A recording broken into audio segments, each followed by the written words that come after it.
Bonjour, nous sommes ici à la session Évaluation service de l'apprentissage. Je m'appelle Antonia Sétine, conseillère pédagogique au palier élémentaire et je vais vous guider dans cette présentation. Alors, on va commencer avec quelques considérations de l'évaluation lorsqu'on fait notre évaluation à distance. Ce sont des considérations vraiment à tout temps, mais particulièrement pendant cette période d'apprentissage à la maison. Alors, lorsqu'on offre la rétroaction, lorsqu'on évalue les élèves, nous voulons toujours penser à quel est notre but dans cette évaluation. Pourquoi est-ce qu'on fait cette évaluation? Qu'est-ce qu'on évalue? Et quelle est mon intention en particulier pour cette activité d'écoute? Alors, qu'est-ce que nous voulons connaître à propos de nos élèves lorsqu'on les fait écouter ou lorsqu'on les fait faire une activité d'écoute? Donc, nous devons être clairs de savoir qu'est-ce que nous voulons amener les élèves à faire.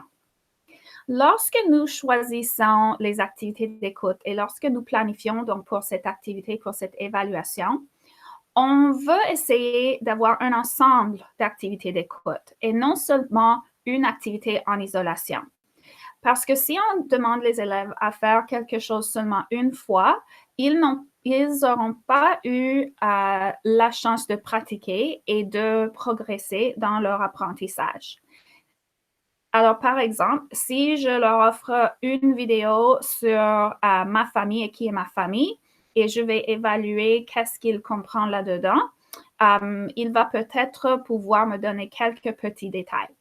Mais si je trouve peut-être 2, 3 ou 4 vidéos qui parlent de ma famille ou de la famille de quelqu'un, là, ils auraient eu plusieurs occasions de nous montrer qu'ils sont capables de comprendre plus de détails à propos des membres de la famille de la personne en question. Alors, on peut voir le progrès, monitorer le progrès et donc avoir une meilleure idée de qu'est-ce que l'élève est capable de faire, offrir une rétroaction plus riche. Ensuite, on doit penser aux critères de succès. Alors, nous avons dit qu'on veut savoir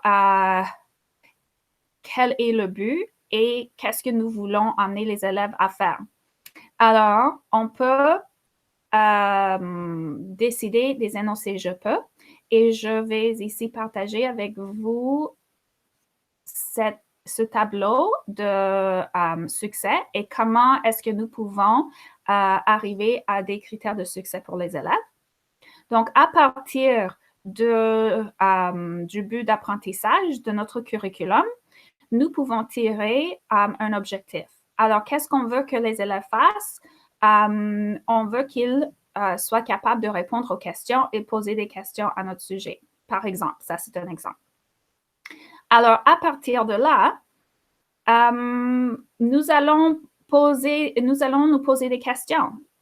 Comment est-ce que si on veut que les élèves fassent ça, comment est-ce qu'on peut s'assurer qu'ils soient capables de le faire? Alors, quelle structure de phrase, par exemple, est-ce qu'ils ont besoin d'utiliser? Quels gestes est-ce qu'ils vont utiliser pour répondre aux questions? Comment est-ce qu'ils vont poser des questions aux autres? Alors, à partir de là, par exemple, si la question qu'on se pose, c'est quelle structure de phrase est-ce que l'élève peut utiliser pour répondre aux questions? Nous pouvons alors déterminer des critères de succès auxquels nos élèves vont répondre. Alors, par exemple, peut-être ils ont besoin de savoir utiliser les structures de phrases j'aime ou je n'aime pas, ou je suis ou je ne suis pas, ou j'ai ou je n'ai pas. Alors, comme ça, nous arrivons à nos critères de succès et c'est ça qui va nous aider à évaluer nos élèves. Dans ce document, vous pouvez voir un exemple de développement de critères de succès à partir du niveau primaire, moyen, intermédiaire et secondaire. Alors, si, dépendant du niveau que vous enseignez, vous avez un exemple qui pourrait vous aider dans la fabrication de critères de réussite. OK. Alors, ensuite, Est-ce que les critères que nous avons choisis touchent au moins une des 4 catégories? Et ce sont les catégories qui proviennent de la grille de rendement du curriculum de l'Ontario pour le français langue seconde.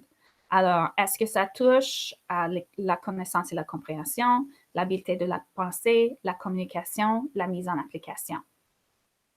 On veut également s'assurer que la rétroaction que nous offrons est claire, spécifique, pertinente, personnalisée, ponctuelle, continue. Alors, ce sont des choses à considérer lorsque nous offrons de la rétroaction. Offrir la rétroaction à l'écrit ou à l'oral.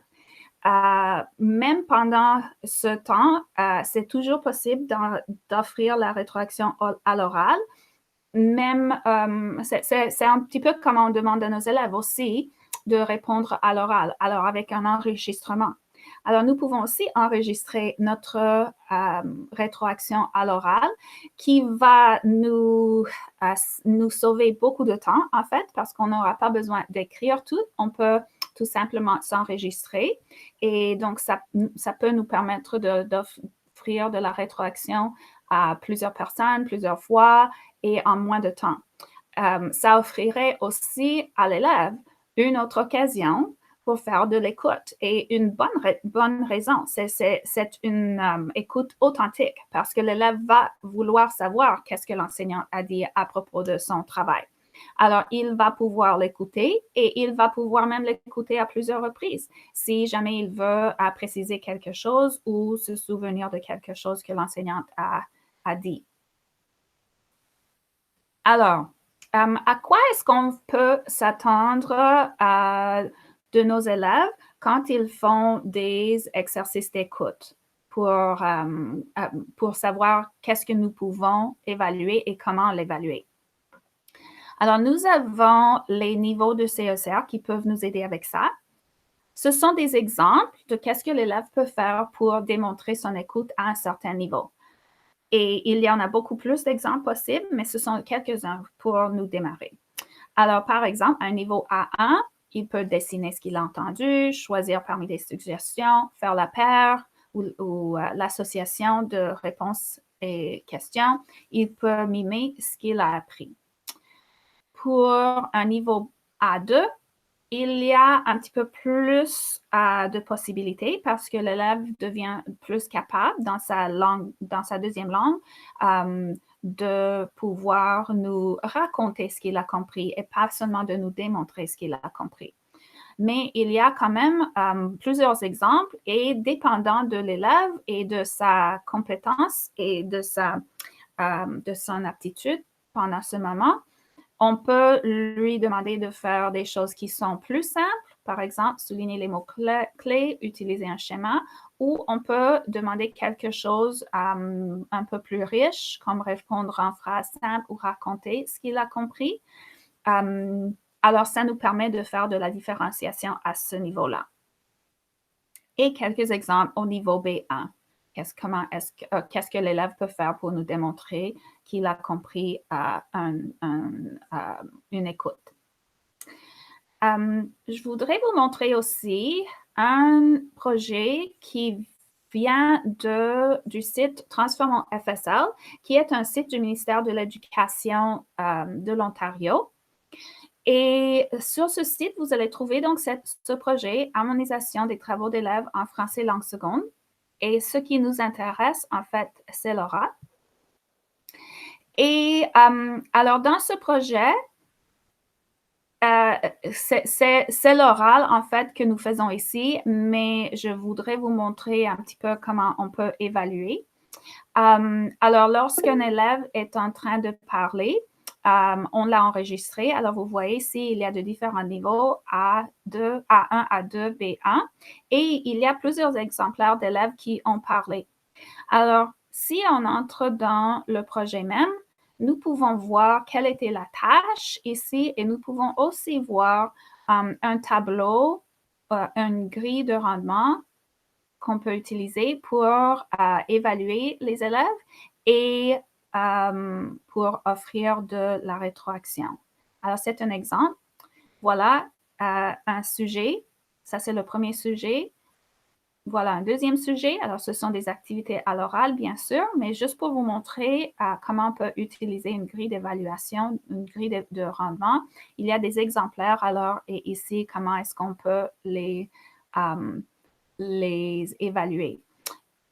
Alors, même si c'est pour l'oral, ça nous donne un exemple. Par exemple, si l'élève nous offre une réponse d'une écoute, on peut voir est-ce que les idées sont organisées. On peut voir quelle était l'utilisation des conventions sociales linguistiques et la capacité de répondre à des questions et de réagir. Alors, ce sont quand même des critères que nous pouvons utiliser à l'oral ainsi qu'à l'écoute.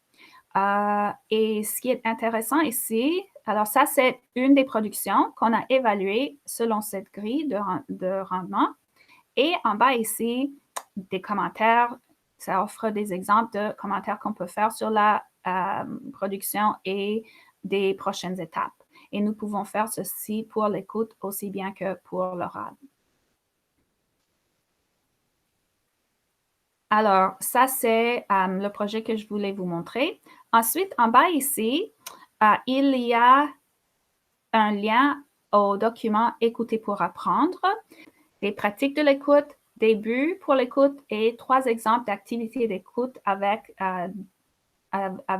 ce sont en fait des exemples où on a planifié une écoute pour l'élève et vous pouvez l'utiliser. Alors, on va juste jeter un coup d'œil. Ici. Alors, ça, c'est le tableau à la page 7 qui parle de les pratiques d'évaluation. Alors, vous pouvez décider comment est-ce que vous utilisez l'écoute et quelles sont vos pratiques d'enseignement et d'évaluation en ce moment. Alors, est-ce que vous utilisez l'écoute comme forme de compréhension orale et de quoi est-ce que ça a l'air? Comme forme d'interprétation et de quoi est-ce que ça a l'air? Et ainsi de suite. Alors, comme ça, vous pouvez déterminer comment est-ce que vous utilisez l'écoute ou peut-être comment est-ce que vous voudriez utiliser l'écoute. Ensuite, ici, dans le même document à la page 10, il y a donc un tableau qui parle de différentes stratégies, de différents éléments que nous pouvons souligner lorsque nous faisons faire un exercice d'écoute à l'élève. Et ici, en particulier, je voudrais souligner le but. Il y a des objectifs à l'écoute à divers degrés de difficulté. Alors, ceci peut nous aider à comprendre qu'est-ce que l'élève a compris lui-même de ce qu'il écoute. Et finalement, il y a 3 exemples à la fin. Ici, c'est l'exemple de l'écoute d'un vidéoclip. Et alors, ça montre comment planifier une activité d'écoute et donc comment l'évaluer. Et voici, vous voyez, donc, contenu d'apprentissage, objectif et les critères d'évaluation. Alors, voilà nos critères de réussite ou de succès que nous avons identifiés pour les élèves et que nous pouvons utiliser pour offrir de la rétroaction. Oui, alors c'est un exemple d'activité toute faite pour vous. Ça, c'est l'écoute que l'élève va faire et voici l'activité qu'il va faire pour démontrer sa compréhension de l'écoute. Quelques détails et des suggestions pour appuyer l'apprentissage de tous les élèves, des suggestions de différenciation et après une autre activité. Donc, il y a l'exemple de 3 activités qu'on peut faire avec ces élèves et comment les évaluer.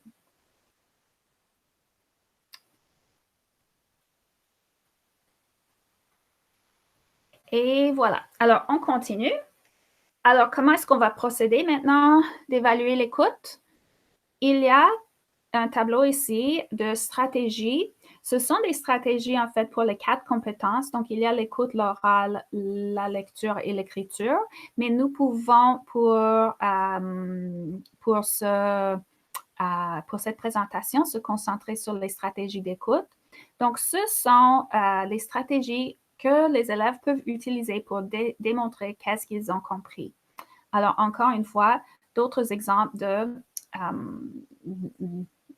quoi on peut évaluer lorsque nous déterminons qu'est-ce que l'élève comprend lors d'une écoute. Ça, c'est pour une interaction. Et ça, c'est pour une production.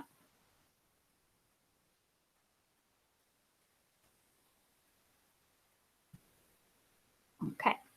Alors, lorsque nous faisons l'évaluation, on veut s'assurer de penser à la triangulation des preuves d'apprentissage. Et la triangulation, donc, comporte les conversations, les observations et les productions. Nous avons tendance à beaucoup nous fier sur les productions parce que c'est plus facile de ramasser et de montrer la preuve, mais en fait, ce n'est qu'une partie de notre évaluation. Les conversations que nous avons avec les élèves et les observations que nous faisons peuvent aussi bien, sinon mieux, nous donner une idée de qu'est-ce que l'élève est capable de faire. Alors, voici quelques exemples d'observation, production et conversation. Alors, par exemple, une observation, on peut demander à l'élève de s'enregistrer en faisant un dessin après avoir suivi les directives orales. Et donc, nous pouvons, à partir de ça, observer qu'est-ce que l'élève comprend ou non de son écoute. Ça se passe pendant son écoute. Pour une conversation, on peut demander à l'élève d'expliquer qu'est-ce qu'il a compris, qu'est-ce qu'il a dessiné, qu'est-ce qu'il a entendu. On peut faire ça en temps réel ou on peut aussi faire un enregistrement. Et donc, un exemple d'une production, ça serait où l'élève doit faire un dessin ou un collage des idées principales de ce qu'il a entendu. Alors, voilà pour vous donner un petit peu la différence entre observation, conversation, production et comment est-ce qu'on peut faire ça. Dans cet article sur les preuves d'apprentissage, nous avons un petit peu plus de détails de qu'est-ce que c'est les preuves d'apprentissage, pourquoi est-ce qu'on le fait, comment est-ce qu'on peut les enregistrer. Et voici quelques informations sur la collecte de preuves d'apprentissage par triangulation. Alors voilà encore, on parle d'observation, conversation et production. Et quelle sorte de traces est-ce qu'on peut ramasser pour évaluer les observations que nous avons faites, les conversations que nous avon eues et les productions que les élèves ont faites. Alors voilà, on peut utiliser des grilles, avoir des anecdotes enregistrées, utiliser des photos même, des explications des élèves. Ici, quelques idées pour les conversations et quelques idées pour les productions. Et il y a même, sur ce document, vous pouvez même trouver des exemples de grilles d'observation, de fiches anecdotiques que vous pouvez utiliser pour évaluer vos élèves. Après, si ça vous intéresse, aller plus loin, il y a aussi comment est-ce qu'on peut planifier en intégrant la triangulation de l'évidence à sa pratique pédagogique. Et comment est-ce que l'élève aussi peut participer dans la collecte de preuves d'apprentissage.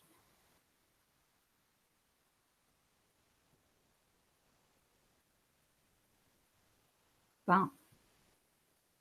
Alors, maintenant, quelques outils pratiques. Comment est-ce qu'on peut justement ramasser les preuves d'apprentissage de l'écoute, surtout pendant ce temps d'apprentissage à la maison, d'apprentissage à distance.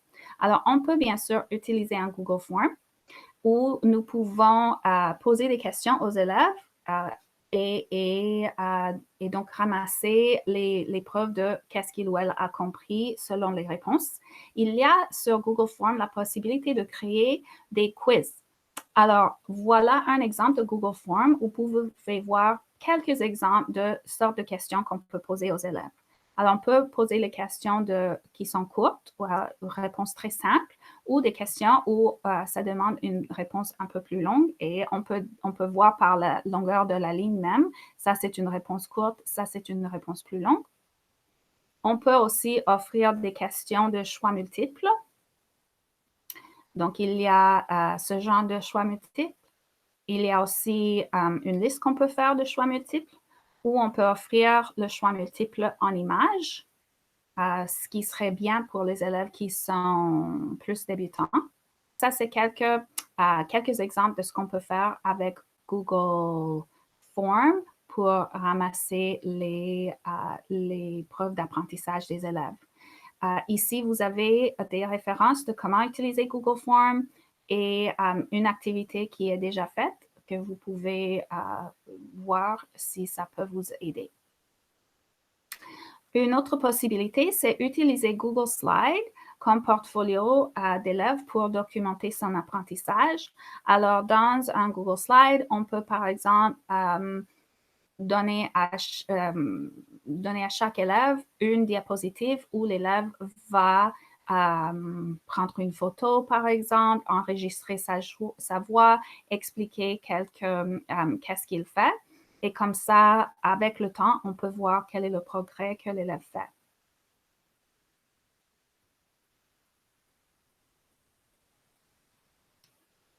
Ensuite, il y a Brightspace VLE. Ça, c'est mon nouveau favori. Ça peut ressembler un petit peu à Google Classroom parce que c'est possible de faire d'afficher des leçons, d'afficher des informations, d'afficher un clavardage ou un chat avec les élèves où les élèves peuvent participer. Alors, ceci démontre comment l'utiliser. C'est disponible pour tout le monde sur le site OCDSB dans le portail d'enseignants. Et alors, pour les enseignants au secondaire, les classes sont déjà faites. Ils peuvent tout de suite les utiliser comme Google Classroom. Pour les enseignants au niveau élémentaire, il faudrait envoyer un message à VLE Support pour leur dire que nous voulons utiliser ceci avec la salle de classe et ils vont le préparer pour nous. Alors, c'est une façon de partager les tâches et de ramasser aussi les preuves des élèves. Lorsque nous sommes maintenant nous faisons l'apprentissage à distance, les élèves peuvent afficher des vidéos de la maison. En salle de classe, ils peuvent l'afficher en utilisant un iPad et un code QR. Donc, si on veut utiliser ça lorsqu'on retourne en salle de classe, c'est très, très, très facile, même pour les élèves les plus jeunes. Ce qui est chouette avec cet outil, c'est que nous pouvons non seulement ramasser les preuves, donc les élèves peuvent s'enregistrer, peuvent enregistrer une conversation donc, ou une interaction, peut prendre une photo de quelque chose qu'il ou elle a fait et commenter là-dessus. L'élève donc peut commenter à l'écrit et à l'oral sur son travail et l'enseignant peut aussi offrir la rétroaction à l'écrit et à l'oral tout de suite à l'élève avec cet outil. L'enseignant peut aussi s'écrire des notes que l'élève ne va pas voir et peut partager ces notes s'il veut avec d'autres enseignants qui enseignent l'élève. Donc, comme ça, tout le monde peut avoir une idée des capacités de cet élève dans d'autres sujets. Et les enregistrements que l'élève fait ou dans le portfolio restent dans le portfolio jusqu'en 12e année. Ce qui veut dire que l'année suivante, un enseignant peut retourner voir qu'est-ce que l'élève pouvait faire l'année d'avant et connaître mieux son élève même avant de commencer son enseignement pendant l'année. Ici, il y a un guide. Donc, comment est-ce qu'on peut l'utiliser? Ça, c'est Brightspace VLE. Si vous voulez plus d'informations sur ça, il y a des sessions qui sont offertes par BNLT en ce moment. Alors, je suggère que ça serait une bonne utilisation d'une demi-heure pour au moins se familiariser avec ça et voir qu'est-ce que ça peut faire parce que ça pourrait être très puissant même lorsqu'on retourne en salle de classe. OK. Alors là, nous avons quelque chose qui s'appelle Jamboard. Ici, il y a les instructions comment l'utiliser. Et ici, il y a un exemple, donc en fait, deux exemples. Je pense que je vais aller au deuxième exemple de comment est-ce qu'on peut utiliser le Jamboard pour ramasser les preuves des élèves.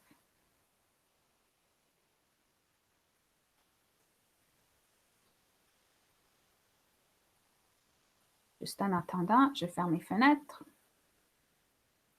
OK.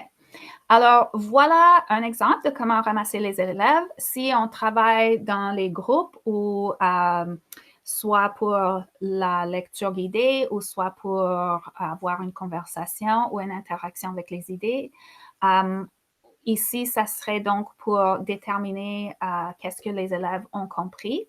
On peut diviser la tâche. Donc, tous les élèves n'ont pas besoin de faire la même tâche pour démontrer l'écoute. Ils peuvent choisir quelle tâche est-ce qu'ils veulent faire pour démontrer qu'ils ont compris.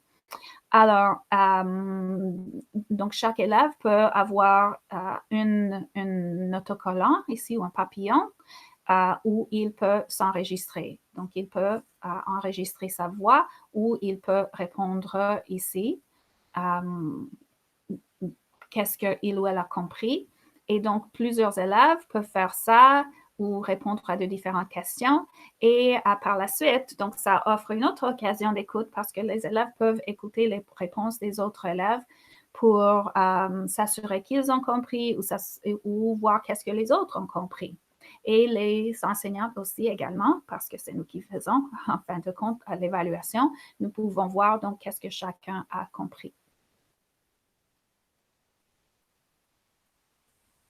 OK. Une autre possibilité, on peut donc prendre une photo ou on peut faire un enregistrement et la décrire.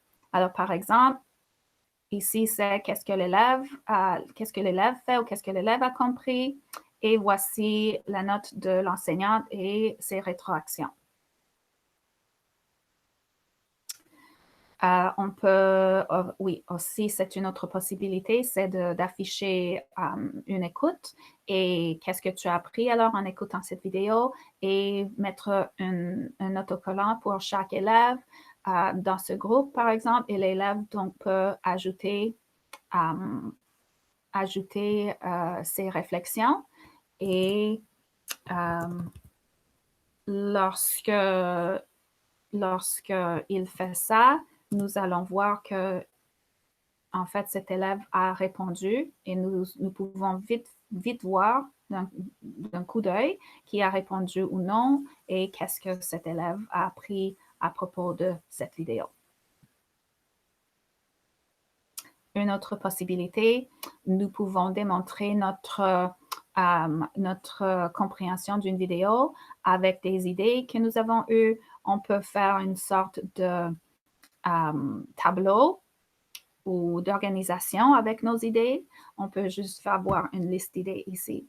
Et c'est possible, alors comme vous voyez, c'est possible d'utiliser les outils ici pour dessiner aussi là-dessus. On peut ajouter des images, on peut ajouter des enregistrements et on peut utiliser les autocollants pour commenter. Ça, c'est une petite introduction vite faite de Jamboard. Ensuite, il y a Kahoot. Kahoot, c'est un genre de jeu, et ici, c'est le lien au Kahoot, où nous pouvons c'est comme des questions choix multiples que nous offrons aux élèves et les élèves voient tout le monde en même temps la question et les réponses et ils doivent choisir la bonne réponse et celui qui choisit la bonne réponse le plus vite va gagner le plus de points. Alors, comme ça, les élèves accumulent des points au fur et à mesure de répondre à un certain nombre de questions et alors nous démontrer qu'ils ont compris. C'est pas vraiment une évaluation formelle parce que il y a non seulement est-ce que l'élève a compris, mais est-ce qu'il peut répondre vite, est-ce qu'il peut lire vite la question. Donc, il y a beaucoup d'autres facteurs, mais c'est quelque chose d'amusant qu'on peut faire et avoir une idée générale de est-ce que tout le monde a compris. Il y a déjà des Kahoot qui sont toutes faites et vous pouvez faire une recherche là-dedans et avoir des quiz qui sont déjà faits sur de différents sujets, mais il faut faire attention parce que ce sont des Kahoot qui sont faits par des enseignants un petit peu de partout. Alors, il faut faire attention au français, il faut faire attention aux questions. Est-ce que c'est approprié pour nos élèves? Ensuite, il y a quelque chose qui s'appelle Quizlet, qui est maintenant gratuit pour 30 jours. Ça nous offre un compte d'enseignant et on peut avoir une connexion à partir de OCDSB Google. Alors, ici, un exemple de Quizlet où donc l'élève peut utiliser toutes ces fonctions pour démontrer qu'il a compris un texte. Ici, dans ce cas, c'est de la lecture, mais nous pouvons poser les questions à propos de l'écoute. Alors, par exemple, the red trainers are next to the basket. Qu'est-ce qu'il nous demande? Les tennis rouges sont à côté du ballon de basket.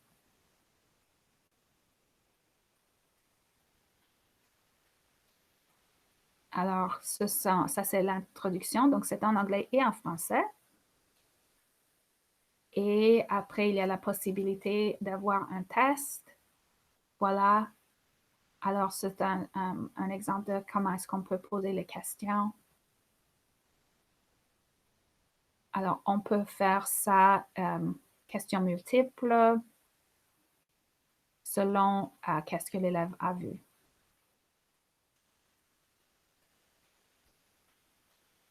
OK.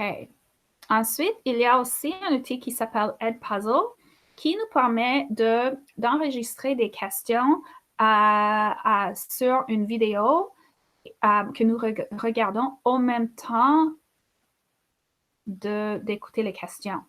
Alors, par exemple, ça, c'est un enseignant de notre conseil qui a fait des questions sur Antoine de Saint-Exupéry. Et alors, ça, c'est la vidéo qui joue de ce côté. Et de ce côté, nous voyons quelles sont les questions qui vont être posées. Donc, à 7 secondes, il y a une question choix multiple. À 1 minute 9, il y a une question ouverte auquel les élèves peuvent répondre. Alors, je vais vous jouer la vidéo pour que vous puissiez voir comment ça marche.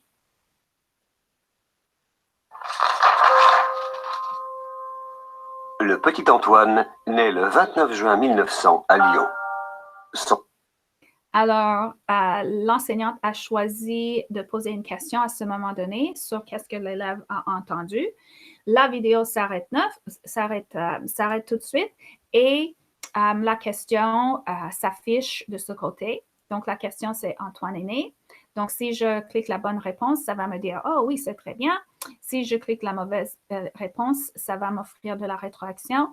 Mais je peux aussi, si je n'ai pas entendu la réponse, je peux revoir. Donc, il va jouer de nouveau cette courte partie de la vidéo de 7 secondes.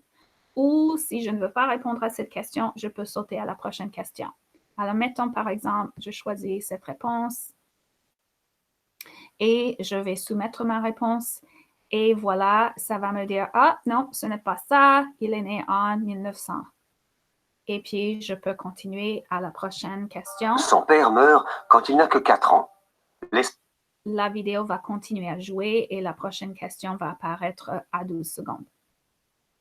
Alors, ça, c'est chouette parce que nous avons un peu de contrôle sur qu'est-ce que l'élève va écouter et comment est-ce qu'il va répondre. Et ça peut aider à l'élève d'avoir à écouter seulement une partie de la vidéo au lieu de toute la vidéo pour répondre à certaines questions.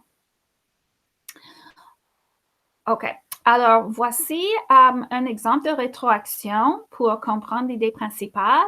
Et c'est pour démontrer comment offrir un commentaire qui reflète les critères de succès et non pas des commentaires vagues. Alors, ce sont quelques idées de suggestions de comment est-ce qu'on peut répondre ou comment est-ce qu'on peut offrir de la rétroaction.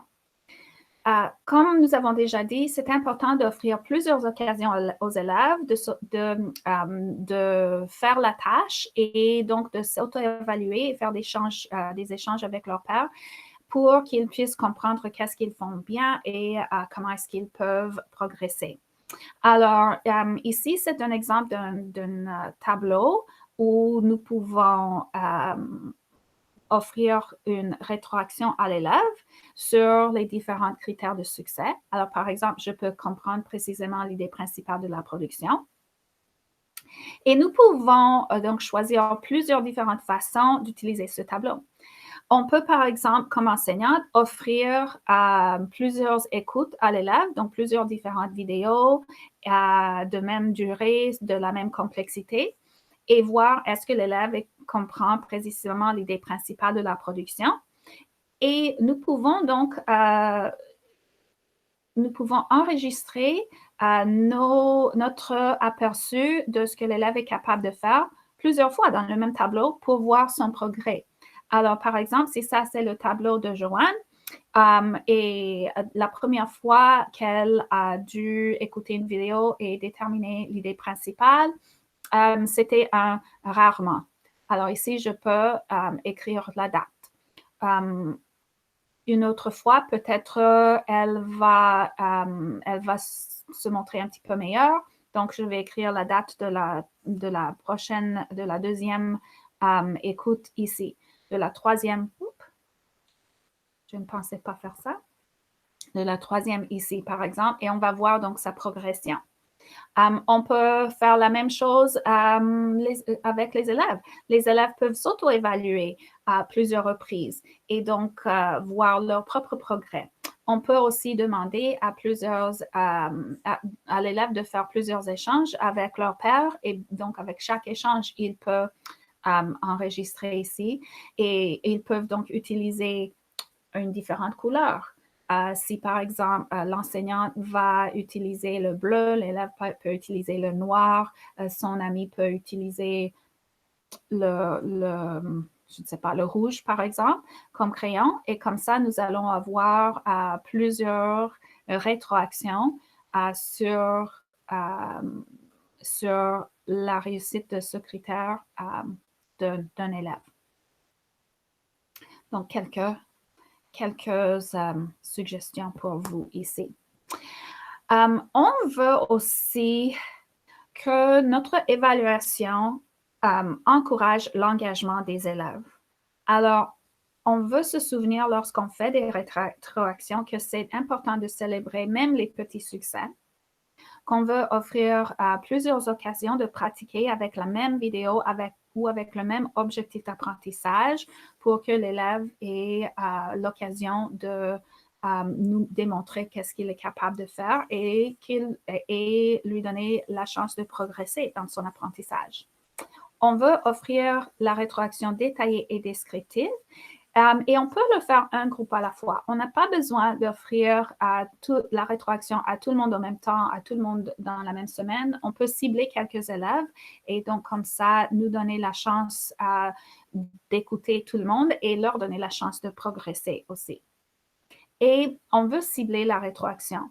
Donc, on ne veut pas offrir de la rétroaction sur tout à un moment donné parce que ça va être trop pour l'élève, mais vraiment de cibler une critère, quelle est une chose que l'élève a bien réussi, peut-être une chose que l'élève peut faire une autre fois et une stratégie à considérer pour la prochaine pratique. Donc, ne pas surcharger l'élève avec trop de rétroaction en même temps. Ici, c'est un tableau avec quelques sites qui ont des ressources qui sont déjà faites, par exemple des guides pédagogiques qu'on peut utiliser et les niveaux pour lesquels les élèves, les niveaux pour lesquels c'est ciblé. Donc, par exemple, Francolab, il y a beaucoup d'écoute des vidéos, des chansons pour le niveau intermédiaire, Francolab Junior pour primaire et junior, et ainsi de suite. Donc ici, il y a un point de départ pour vous lorsque vous cherchez des vidéos ou des écoutes pour vos élèves. Et voilà notre tableau de ressources. Alors, merci beaucoup d'avoir participé à cette session sur l'apprentissage de l'écoute. Et passez une belle journée.